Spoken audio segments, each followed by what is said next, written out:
হুজুর গো, আমি 5 পৃষ্ঠা কোরআন তেলাওয়াত করে আপনাকে শোনাবো, আপনি ধরেন আলিফ লাম মিম যালিকাল কিতাব।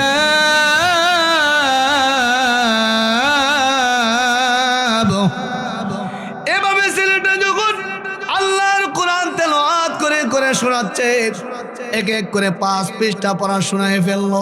জোরে কন্যা আল্লাহু আকবার। হুজুর ডাক দিয়ে বলে, বাবা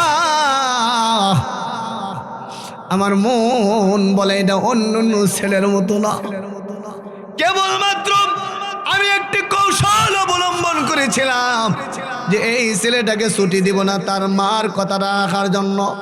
যেহেতু 5 পৃষ্ঠা পড়া শোনাইতে পারলে ছুটি দিব বলেছি, এখন যদি 5 পৃষ্ঠা পড়া আমাকে শোনাইল, যদি আমি তাকে ছুটি না দেয় আমি হুজুর মিথ্যাবাদী হয়ে যাব, ঠিক নি না?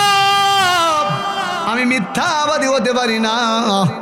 বাবা যাও, তুমি বাড়িতে যাও, আমি তোমাকে ছুটি দিলাম। কিতাবের মধ্যে লেগে ছেলেটাকে যে সময় মাদ্রাসা থেকে ছুটি দেওয়া হয়, আসরের পর থেকে যাইতে যাইতে মাগরিবের সময় গনি আসে। বাড়িতে যাওয়া এমদিক দিয়া মাগরিবের আজানের সময় হয়। ওই সময় দেখবেন কোনো সন্তান যদি বাহিরে থাকে, মা বলে তাদেরকে তাড়াতাড়ি করে ডাকো, ঘরে আনো, ঠিক কিনা বলেন? এমন সময় ঘরের দরজা কেবলমাত্র লাগাইল, বাহির থেকে বাইদের ডাক দেয়, মা ও মা, ঘরের দরজাটা খুলে দাও, আমি আপনার কলিজার টুকরা বাইজিদ আসছি। এ পর্দার আম্মা জানেরা, সন্তানকে মানুষ করতে গেলে কতটা ত্যাগ স্বীকার করে এই ঘটনা থেকে বুঝেন।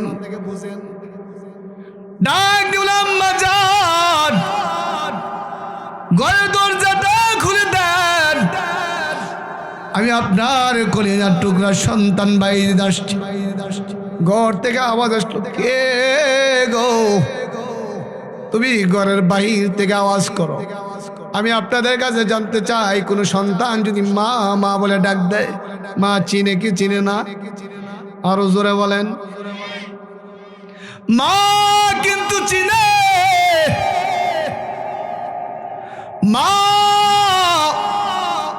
যেই মাত্র বাইজিদ প্রথমবার মা বলে ডাক দিয়েছে, আম্মা জান বলে ডাক দিয়েছে, মা চিনে ফেলছে, এটা আমার কলিজা টুকরা বাইজিদ। মা গোপন করে বলে, না না, ঘরের দরজায় বারবার করে নক করবা না, তুমি আমার বাইজিদ না। আমার বাইজিদ হলো ওই বাইজিদ যেই বাইজিদ হাফেজ হবে, যেই বাইজিদ আলেম হবে, যেই বাইজিদ মুফতি সাহেব হবে, যেই বাইজিদ হাফেজ হবে, আলেম হবে, আলেম হইয়া হাফেজ হইয়া আমার বুকে আসবে, ওইটা হলো আমার বাইজিদ। তুমি আমার বাইজিদ না, ঘরের দরজা থেকে দূরে চলে যাও। এখন আপনারা বলেন, এই মুহূর্তে মার কষ্টটা কম না বেশি? ছোট বাচ্চা যাইতেছে ঘরের দরজা থেকে সারিয়া আবার মাদ্রাসার দিকে যায়। বড় দীর্ঘায়িত ঘটনা সংক্ষেপ করলাম। যাইতে যাইতে গভীর রাত হয়ে যায়। এই সন্তানটা গভীর রাত্রে মাদ্রাসার ময়দানে যেই মাত্র যা পৌঁছে, আপনার আওয়াজ দিয়ে বলবেন, যারা আল্লাহওয়ালা মাদ্রাসা চালায় তারা তাহাজ্জুদ গুজার কিনা, তাহাজ্জুদ পড়ে কিনা? আরো জোরে।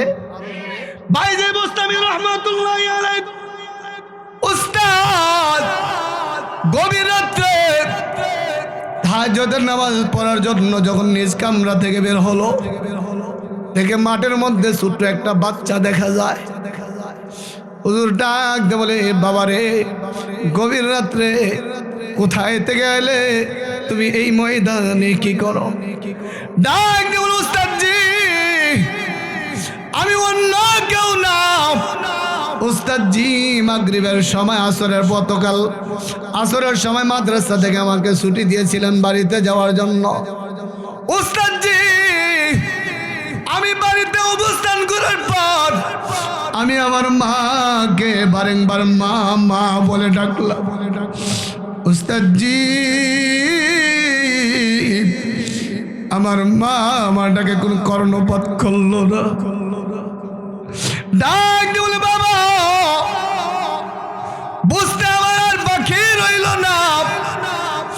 যেই মা ঘরের দরজা থেকে সন্তানকে ফিরিয়ে দেয় তার পিছনে অবশ্যই কারণ আছে। আওয়াজ দিয়ে বলেন ঠিক কিনা? এদিক দিয়ে মা বালিশের মধ্যে মাথা লাগাইয়া শেষ বালা যার সব বালা তার, এ বাবা দেখে রে কোটা চোখের পানি আসে কিনা। এ যুবক ভাই দেখো এক পোড়া চোখের পানি আসে কিনা রে যুবক ভাই। বাইজিদের মা বালিশটা মাথার মধ্যে লাগাইয়া কান্দে আর বলে আল্লাহ, ডাক্তারের ডাক্তারি বন্ধ হয়ে গেছে, কৃষকের কৃষি কাজ বন্ধ হয়ে গেছে, সমস্ত দরজাগুলো বন্ধ। আল্লাহ তোমার রহমতের দরজা খোলা, জোরে বলেন আল্লাহু আকবার।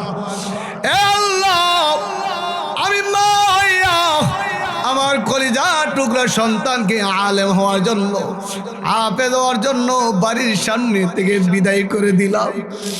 আল্লাহ আমি মা বিদায় করে দিতে পারি, তোমার রহমতের দরজা থেকে বাইজিদকে তুমি ফিরাইয়া দিও না, জোরে বলেন আল্লাহু আকবার। বাইজিদ গভীর রাত্রে মাঠের মধ্যে যখন অবস্থান করে উস্তাদজি ডাক দে, বলে বাবারে ওযু বানাও। হুজুরকে ওযুর পানি দিয়ে এলো, উস্তাদজি ওযু করলো, বাইজিদ ওযু করলো। দুজনে ওযু করার পর উস্তাদজি ডাক দিলে, বাবা কাল বিলম্ব না করে তুমি আমাদের সাথে নামাজের মুসল্লায় দাঁড়ায় যাও। এ বাবা, আমার আর বুঝতে বাকি নাই যে মা তার সন্তানকে বাড়ির আঙ্গিনা থেকে বিদায় করে দেয়, এটা দুনিয়ার কোন স্বাভাবিক মহিলা নারীর বাবা। এ বাবা, তুমি আমার সাথে নামাজের মুসল্লায় দাঁড়ায় যাও। নামাজের মুসল্লায় দাঁড়ায় গেল। নামাজ শেষে উস্তাদজি আল্লাহর কাছে দোয়া করে একটা আয়াত তেলাওয়াত করে, কুলিল্লাহুম্মা মালিকাল মুলকি তুতিল মুলকা মান তাশা ওয়া তানজিউল মুলকা মিম্মান তাশা ওয়া তুইজ্জু মান তাশা ওয়া তুযিল্লু মান তাশা বিয়াদিকাল খায়র ইন্নাকা আলা কুল্লি শাইইন কাদির।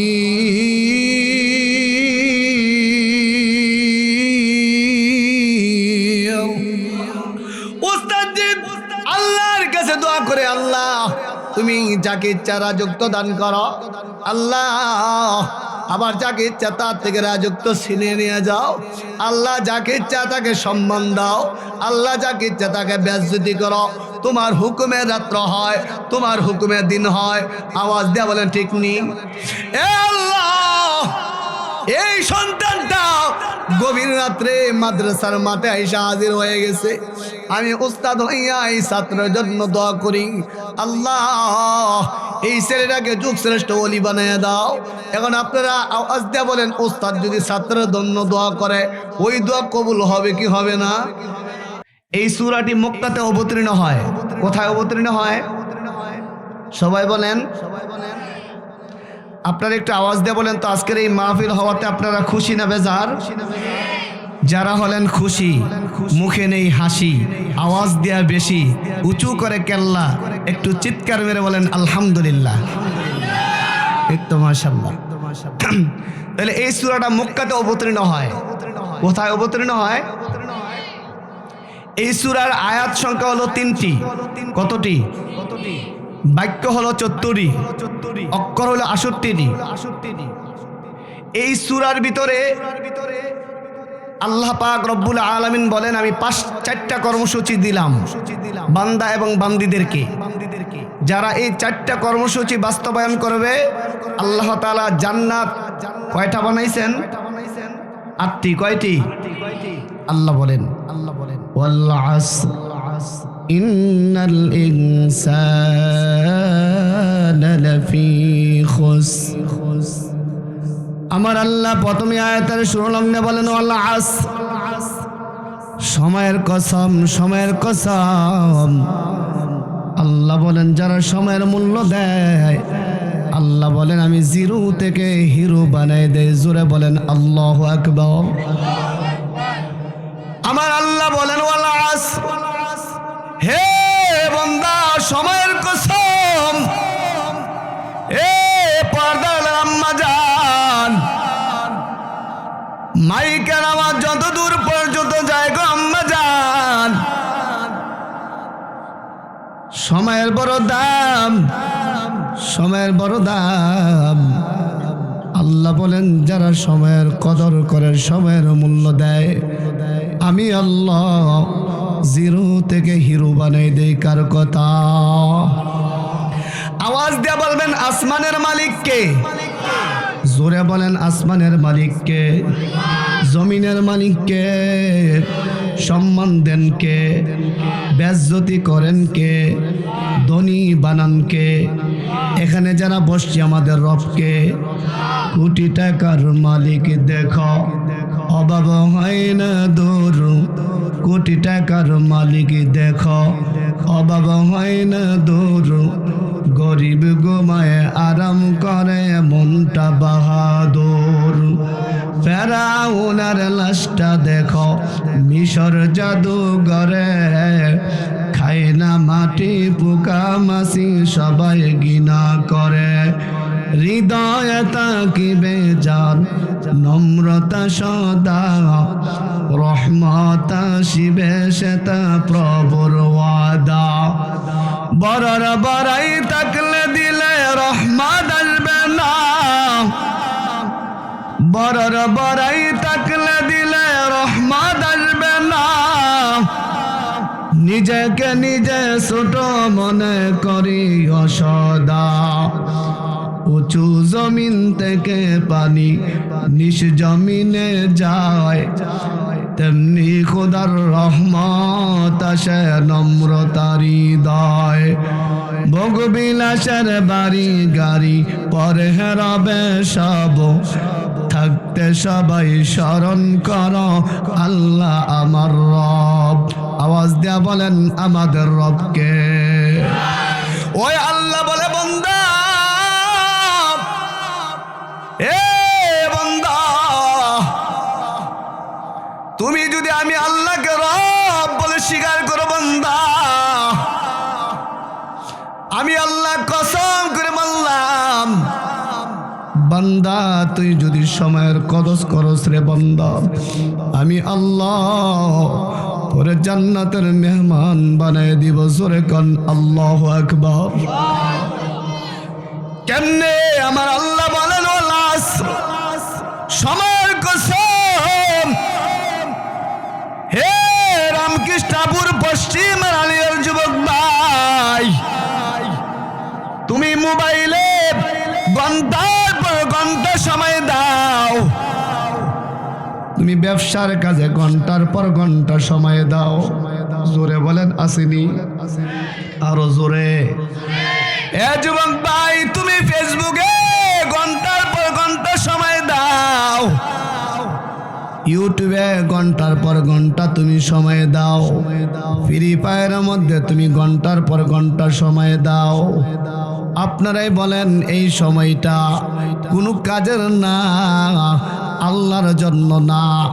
ঘন্টার পর ঘন্টা তুমি ফেসবুকে সময় দিলা দুনিয়ার চাকচিক্য দেখার জন্য, আর যেই বান্দাটা ঘন্টার পর ঘন্টা তুমি সময় দিলা ফেসবুকে, আরেকটা বান্দা সময় দিল 1 ঘন্টা কোরআনের মধ্যে, দুজনের মধ্যে তফাৎ আসেনি? আরো জোরে।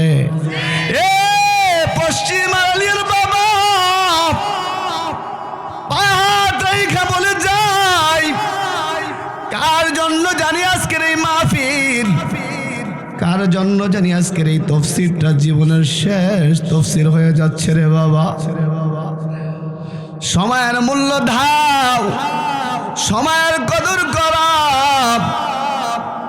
যারা এখানে বসছেন তাদের দাম আল্লাহর কাছে কম না বেশি?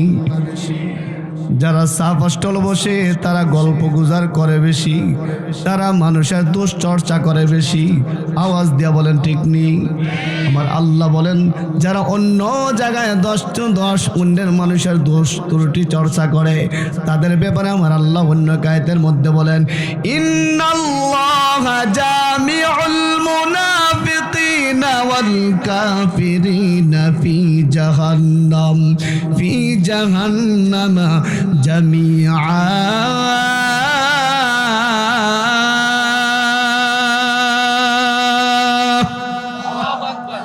আল্লাহ বলেন যারা কোরআনের বয়ানে বসে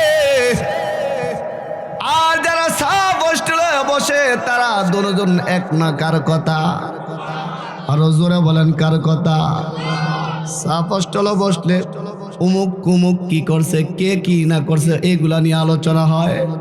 আর কোরআনের বয়ানে যখন বসা হয় তখন মার কথা স্বর্ণপন্ন হয়ে যায়, বাবার কথা স্বর্ণপন্ন হয়, ভাইয়ের কথা স্বর্ণপন্ন হয়। আওয়াজ দিয়া বলেন ঠিক কি না? এই জন্য আমার আল্লাহ এই সূরার শুরু লগ্নে বলে ওয়াল আসর, সময়ের কসম, আমার যেই বান্দা এবং যেই বান্দি সময়ের কদর করবে আমি আল্লাহ জিরো থেকে হিরো বানিয়ে দিব।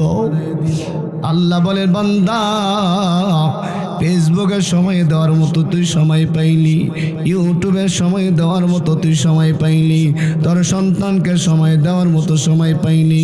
আল্লাহ যদি জিজ্ঞাসা করে বান্দা বল তোর কোরআনের কথা, কোরআন পড়ার জন্য কি তুই সময় পাস নাই রে বান্দা? জিকির করার জন্য কি তুই সময় পাস নাই? ওই দিন আল্লাহর কাছে অবশ্যই আপনি ধরা খেয়ে যাবেন। আওয়াজ দেয়া বলেন ঠিক কি না? আমার আল্লাহ 16 নম্বর পৃষ্ঠা সূরা আনফালের প্রথম 2 খানা আয়াতে কারিমার মধ্যে আমার আল্লাহ বলেন ইন্নামাল মুমিনুনা আল্লাযীনা ইযা যুকিরাল্লাহ।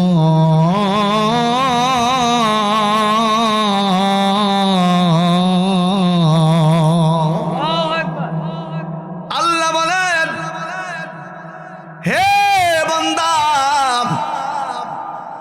1 নম্বর আমি আল্লাহ কসম করে বলেছি বান্দা তুমি যদি সময়ের কদর করো, এই সময়টা যদি তুমি কোরআন তেলাওয়াতে কাটাও, এ বান্দা এই সময়টা তুমি জিকিরের মধ্যে কাটাও, তাহলে আপনারা বলেন আমার আল্লাহ খুশি হইব না বেজার হবে?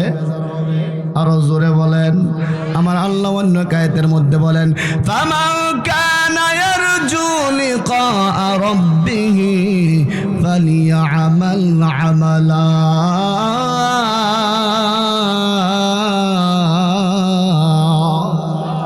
আল্লাহ বলেন বান্দা, এ বান্দা তোর কিন্তু আমার সাথে মুলাকাত হবে, আমার সাথে কিন্তু বান্দা তোর সাক্ষাৎ হবে। বান্দা এই দুনিয়াটা চিরস্থায়ী থাকার জায়গা রে বান্দা, অল্প কিছু দিনের জন্য তুমি এই দুনিয়াতে চলতেছ। একবার তুমি তাকায়া দেখো বান্দা, তোমার মা ছিল, মা কোথায় চলে গেল? তোমার বাবা ছিল, বাবা কোথায় চলে গেল? তোমার ভাই ছিল, তোমার ভাই কোথায় গেল? তোমার বন্ধু ছিল, তোমার বন্ধু কোথায় চলে গেল? এ বান্দা দুনিয়াতে আসার একটা মাধ্যম আছে রে বান্দা, যাওয়ার কোনো মাধ্যম নাই। আওয়াজ দিয়ে বলেন ঠিক কি না? বাবার আগে ছেলে চলে যায়, ছেলের আগে বাবা চলে যায়, উস্তাদের আগে ছাত্র চলে যায়, ছাত্রের আগে উস্তাদ চলে যায়। আওয়াজ দেয়া বলেন ঠিক কি না? এই জন্য আমার আল্লাহ বলে বান্দা যাওয়ার কিন্তু কোনো নিশ্চয়তা নেই রে বান্দা। মাঝে মাঝে দেখা যায় রাস্তাঘাটের দুর্ঘটনায় একই জায়গার মধ্যে 2 জন 3 জন জায়গার মধ্যে নাই। আওয়াজ দিয়ে বলেন ঠিক কি না? বেশি দূরের ঘটনা না, অল্প কিছুদিন আগের ঘটনা। এই ওই ব্রিজের উপর এক যুবক কেবলমাত্র অল্প কিছুদিন হয়েছে বিবাহ করেছে, বাইক নিয়ে ওই ব্রিজের উপরে অ্যাক্সিডেন্ট হয়ে জায়গার মধ্যে শেষ। যারা অনলাইন চালান তারা দেখছেন, আল্লাহর বান্দা কোনোদিন ভাবে নাই যে নির্মমভাবে দুনিয়া থেকে এইভাবে বিদায় হয়ে যাবে। আওয়াজ দেয়া বলেন ঠিক কিনা? এই জন্য আমি একটা কথা বুঝাইতে চাই, বাবা এই দুনিয়াটা অল্প কিছু দিনের জন্য, এই দুনিয়াটা থাকার জায়গা না। আপনিও থাকতে পারবেন না, আমিও থাকতে পারবো না। তবে আল্লাহ বলেন বান্দা তুমি যেহেতু বলো এই দুনিয়াতে তুমি থাকতে পারবা না, এটা তোমার মৌখিক কথা রে বান্দা। এ বান্দা তুমি যেহেতু থাকতে পারবা না, কবরও যাওয়া লাগবে মনে করো, তাহলে কবরও যদি যাওয়া লাগে আওয়াজ দেয়া বলেন আমার আল্লাহর সাথে সাক্ষাৎ হবে কি হবে না? আরো জোরে বলেন। এই জন্য আমার আল্লাহ হুঁশিয়ারি করে বলেন, বান্দা আমি আল্লাহ কসম করে বলেছি রে বান্দা, সময়ের কদর কর, সময়ের মূল্যায়ন কর। এ পর্দার হলের আম্মা জান, এ পর্দার হলের আম্মা জান, সময়ের কদর করেন গো আম্মা জান, সময়ের মূল্যায়ন করেন। আপনি যখন গভীর রাত্রে ওইটা আল্লাহর কাছে চাইবেন, আমার আল্লাহ অবশ্যই দিতে রাজি আছে। আওয়াজ দেয়া বলেন ঠিক কিনা? আল্লাহ বলেন মা, এই জন্য সময়টার মূল্যায়ন করেন গো মা। যে যত বেশি সম্মানিত হতে চায় সে যেন সময়ের গুরুত্ব দেয়। সময়ের গুরুত্ব দিলে আমার আল্লাহ দুনিয়াতে আপনাকে সম্মানিত বানাইবে, পরকালে আমার আল্লাহ জান্নাতের মেহমান বানিয়ে দিবে। জোরে বলেন আল্লাহু আকবার। সূরা আসরের তাফসীর যিনিকার তিনি বলেন আমি গবেষণা করে দেখলাম আমার আল্লাহ এই সূরার প্রথম দিক দিয়া কেন কসম করলেন। এই কথাটা আমি গবেষণা করে দেখলাম, চিন্তা করে দেখলাম কেন আমার আল্লাহ সময়ের এত গুরুত্বের কথা বললেন। এ রামকৃষ্ণ ঠাকুরের বাবা কথাটা একটু মনোযোগ দিয়ে শুনবেন। আমরা বরফ চিনেননি? বরফ জোরে কোন, আরো জোরে। একজন বরফ বিক্রেতা দামিশকে শহরে এই সূরাতুল আসরের তাফসীর যিনি লিখছেন তিনি বলেন, একদিন আমি দামিশক শহরে গেলাম। দামিশক শহরে গিয়ে দেখলাম একজন বরফ বিক্রেতা বরফ বিক্রি করতেছে, আর আল্লাহর বান্দা দুই চোখ থেকে পানি ছাড়তেছে আর বলতেছে, এ লোকজনেরা আমাকে সাহায্য করেন, আমার প্রতি ইনসাফ করেন। লোকেরা বলে কি ইনসাফ করব? বলে ভাই নির্দিষ্ট সময় যে বরফগুলো আছে এই বরফগুলো যদি আমি বিক্রি করতে না পারি তাহলে বরফগুলো গলে গলে শেষ হয়ে যাবে। আওয়াজ দিয়ে বলেন ঠিক নি? আরো জোরে। বড় বড় বিক্রি ডাক দিয়ে বলে ভাই আমার নির্দিষ্ট একটা সময় আছে, এই সময়ের মধ্যে যদি আমি বরফগুলো বিক্রি না করতে পারি তাহলে বরফগুলো গলে গলে শেষ হয়ে যাবে, আমার পুঁজি শেষ হয়ে যাবে। আমার প্রতি ইনসাফ করেন, আমার বরফটা আপনারা কিনে নিয়ে যান। আল্লাহর বান্দা সূরাতুল আসরের তাফসীর যিনি লিখলেন উনি বলেন তাফসীরের মর্ম অর্থ বোঝানোর জন্য এই কথাটাই যথেষ্ট। জোরে কোন আল্লাহু আকবার। আরো জোরে বলেন আল্লাহু আকবার। বড় বিক্রেতা দুই চোখ থেকে পানি ছাড়তেছে আর বলতেছে, প্রভু আমার, আমি যদি আমার সময়ের মধ্যেই বরফগুলো বিক্রি না করতে পারি তাহলে আমার পুঁজি নষ্ট হয়ে যাবে, আমার সময়টা শেষ হয়ে যাবে। আল্লাহ বলেন পৃথিবীর মানুষ, তোমার হায়াত নামের যে জীবন আছে এই জীবনটা হলো তোমার পুঁজি। আওয়াজ দেয়া বলেন ঠিক কিনা? তোমার পুঁজি কিন্তু প্রতিনিয়ত শেষ হয়। যেমন বরফ বিক্রেতা তার নির্দিষ্ট সময়ের মধ্যে যদি বরফ বিক্রি না করতে পারে, যেমন বরফ গলে গলে শেষ হয়ে যায়। আল্লাহ বলে বনি আদম সন্তান জেনে রাখো মাথা থেকে পা পর্যন্ত আমি আল্লাহ কিন্তু তোর থেকে হিসাব নিব। আওয়াজ দেয়া বলেন ঠিক কি না? ওয়াতুকাল্লিমুনা আইদিহিম ওয়া তাশহাদু আরজুলুহুম বিমা কানু ইয়াকসিবুন।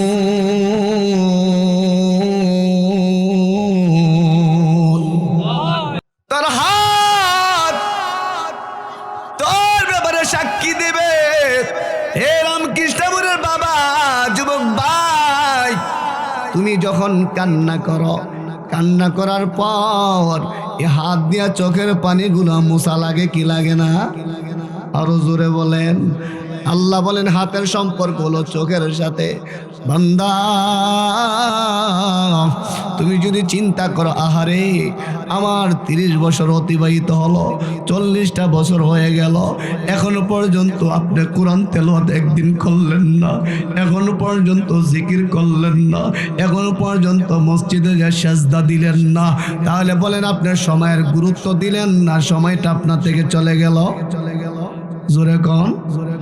আপনার যে সময়টা চলে যায়, ওই সময়টা কিন্তু আবার পুনরায় কখনো ফিরে আসবে না। বরফ বিক্রেতা যদি পূর্বে থেকে ধারণা না থাকে, এর প্রতি যদি খেয়াল না রাখে, যেমন বরফ গলে গলে শেষ হয়ে যাবে, বরফ গলে গলে শেষ হয়ে যাওয়ার পরে বেচারা যেমন ধ্বংসর কার্য হয়ে যায়। আল্লাহ বলে, হে বনি আদম সন্তান, তোর আমি আল্লাহ হায়াত নামের জিন্দিগি দান করলাম। এই হায়াত নামের জিন্দিগি যখন তোর থেকে শেষ হয়ে যাবে রে বান্দা, তখন যদি আফসোস কর, এই আফসোস কোনো কাজে লাগবে না। আওয়াজ দিয়ে বলেন ঠিক কি না? তাহলে 1 নম্বর কথা হলো, সময়ের গুরুত্ব দিলে, সময়ের মূল্যায়ন করলে দাম বাড়ায় দিবেন কে? আরো জোরে বলেন, ইল্লাল্লাযীনা আমানু। দ্বিতীয় নম্বর হলো, আল্লাহ বলেন যারা ঈমান আনে তারা হলো আল্লাহওয়ালা। যারা ঈমান আনে, ঈমান আনার পর ওয়া আমিলুস সলিহাত।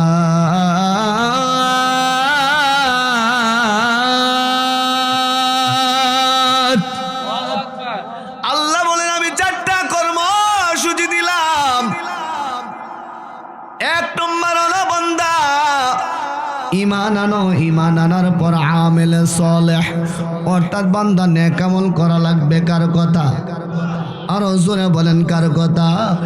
আল্লাহ বলেন বান্দা আমল আবার 2 প্রকার, একটাকে আরবিতে বলে ফিআলুন, আর একটা বলে আমালুন। আমালুন মানেও কাজ, ফিআলুন মানেও কাজ। বান্দা তুমি যখন ফজরের নামাজের পর আল্লাহ আল্লাহ জিকির করবা, এটাও একটা কাজ।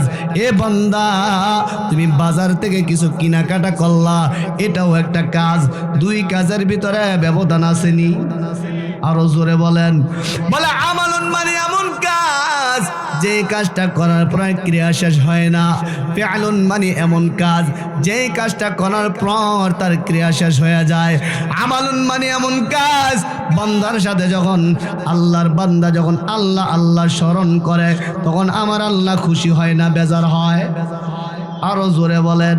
এই জন্য 9 নম্বর পারা 16 নম্বর পৃষ্ঠা সূরা আনফালের প্রথম 2খানা আয়াতে কারিমার মধ্যে আমার আল্লাহ বলেন, ইন্নামাল মুমিনুনাল্লাযীনা ইযা যুকিরাল্লাহ